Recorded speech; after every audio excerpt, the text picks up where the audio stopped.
안녕하세요. 저희 아친소 우리 지난번에 혹시 못 들으신 분들은 잠깐 소개해 주시고 시작할까요? 네, 안녕하세요. 저는 일가정 행복연구소의 강은정 소장입니다. 네. 저는 부모교육을 전공했고요.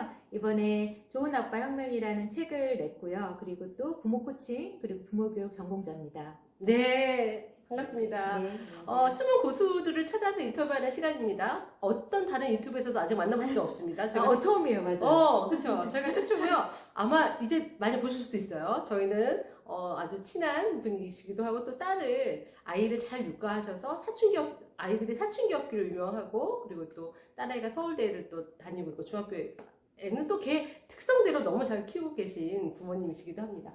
사실 저희가 이번 시간에 맞벌이를 계속 하셨잖아요. 네네.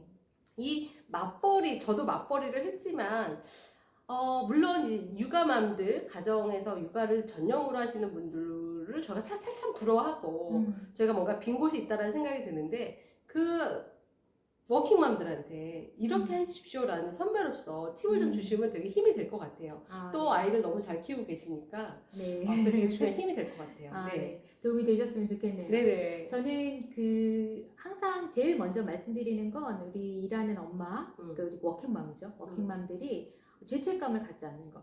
가장 중요하다고 생각합니다. 그래서 많은 워킹맘들이 집에서도 미안해하고 심지어는 회사에서도 미안해해요. 죄책감을 갖고 있어요. 그래서 아이들이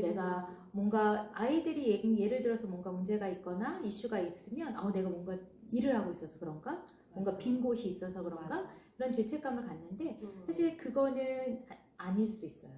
그리고 정답이 아닙니다.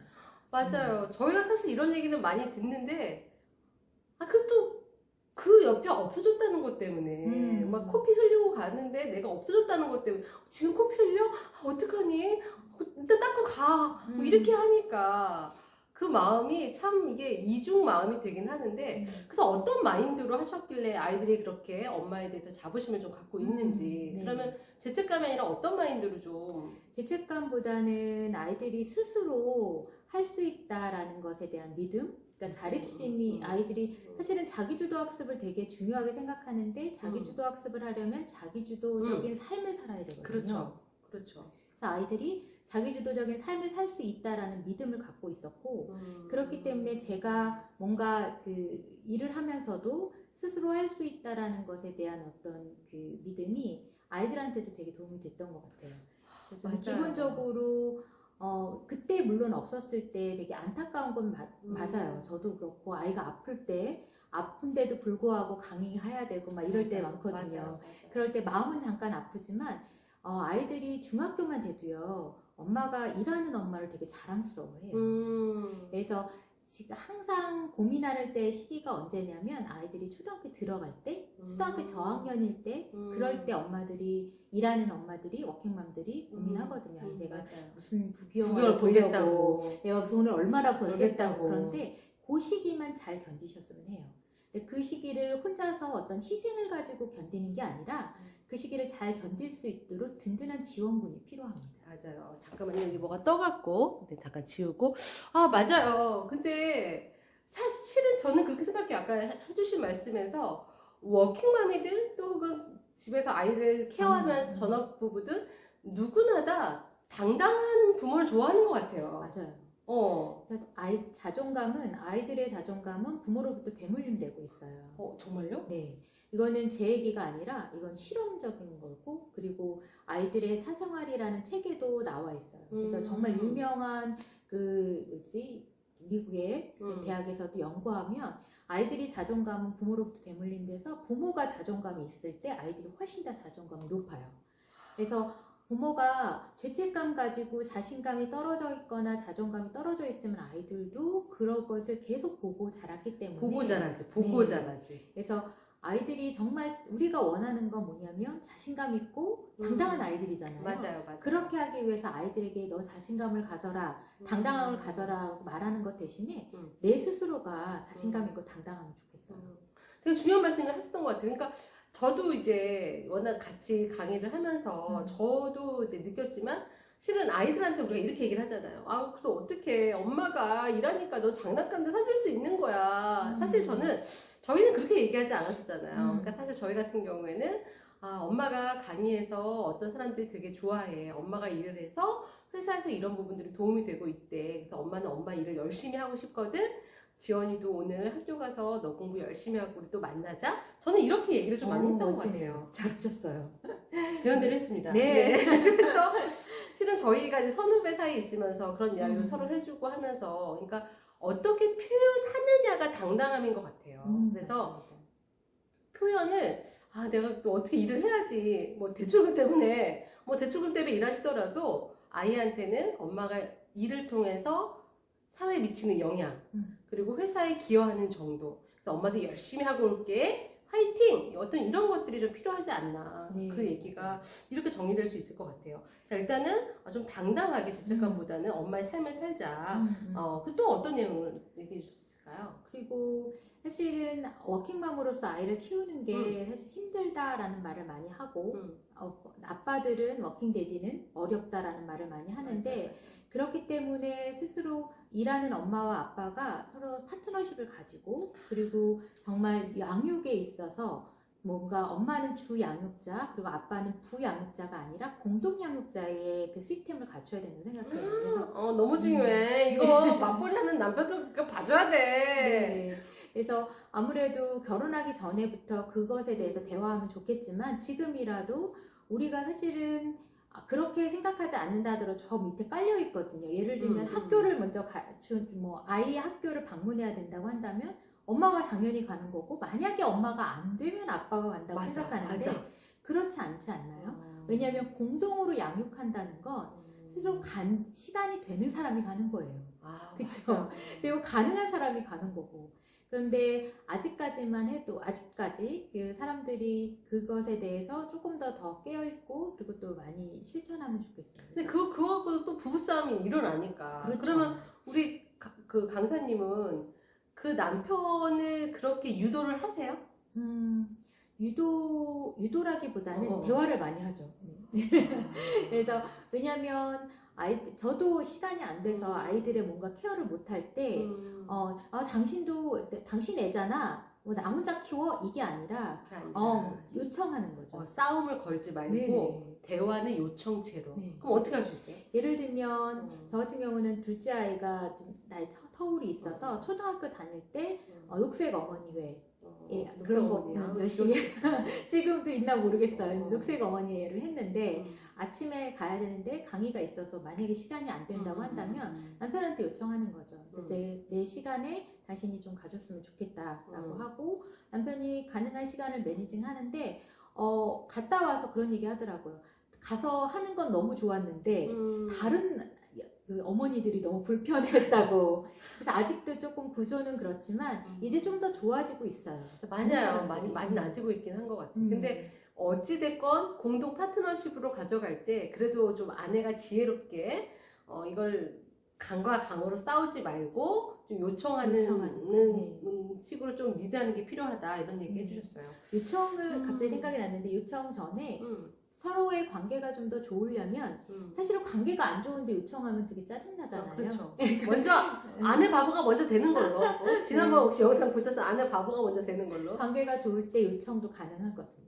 그렇죠. 그리고 요청하기 전에 관계가 좋으려면 남편을 좀 인정해주고 남편이 무엇인가를 했을 때 좀 많이 지지해주세요. 그러니까 설거지하고 마음에 안 들어도 와 정말 당신 해주니까 너무 편하다. 그동안에 내가 쉴 수 있지 않아? 아니 애? 지지해 주십시오. 그러니까 남편은 좀 애지 않나요? 그렇죠. 그래서 좀만 뭘 해도 풍선 칭찬을 하자. 네, 지지하고 인정해 주는 거죠. 풍선 인정을 하자. 이 풍선 인정 좋네요. 부풀립시다. 부풀려갖고 너무 잘했다. 자기가 설거지한 거야? 대박. 우리 신랑 꼭 그렇게 하나씩 깨더라고요. 이게 전략인지 모르겠는데. 근데 그렇게 좀 풍선 지지를 해주자. 좋습니다. 자, 그리고 또 세 번째 아까 얘기하다 저는 그게 너무 좋았는데 지원군을 좀 두자. 네네. 이게 어떤 의미일까요? 너무 필요해요. 왜냐면 일하는 엄마로서 우리 아이가 그 학교 생활을 잘하고 그리고 또 안전하게 생활을 하려면 나의 지원군이 필요한데 지원군을 할 때는 저는 이제 일하면서 어떤 전략을 썼냐면 직장 다니는 엄마도 물론 같이 친하게 지냈지만 아이들 친구의 엄마들 한두 명 정도는 정말 깊이 사귀는 거죠. 그래서 그분들에게 많이 기여해 줄 것도 있다면 밥을 많이 사요. 밥을 많이 사고. 맞아, 저 공감해요. 네, 그래서 그분들이 그래도 많이 친해지고 또 많이 연결되어 있으면 급할 때 그분들한테 요청할 수도 있거든요. 그렇죠. 그래서 그 사람, 아이들이 사실 그런 얘기도 있잖아요. 아이 한 명을 키우려면 온 마을이 필요하다는 것처럼. 맞아. 그래서 혼자서 키울 수는 없어요. 그리고 맞아. 혼자서 다 하려고 한다면 정말 그분은 나중에 녹초가 될 거예요. 나가 맞아요. 떨어지겠죠. 그래서 되게 같은 반에 아니면 뭐 친한 친구의 엄마들과 함께 관계를 잘 만들어 놓는 것도 필요하고, 예를 들면 뭐 요즘은 많이 친정엄마, 친정이나 시댁에도 지원을 많이 받는데 사실 부모님들한테까지 육아 스트레스를 드리는 것도 사실 어려우니까 아무래도 비슷한 연령대 분들한테 같이 많이 나누고 그리고 또 베풀고 그러면 어떨까 싶습니다.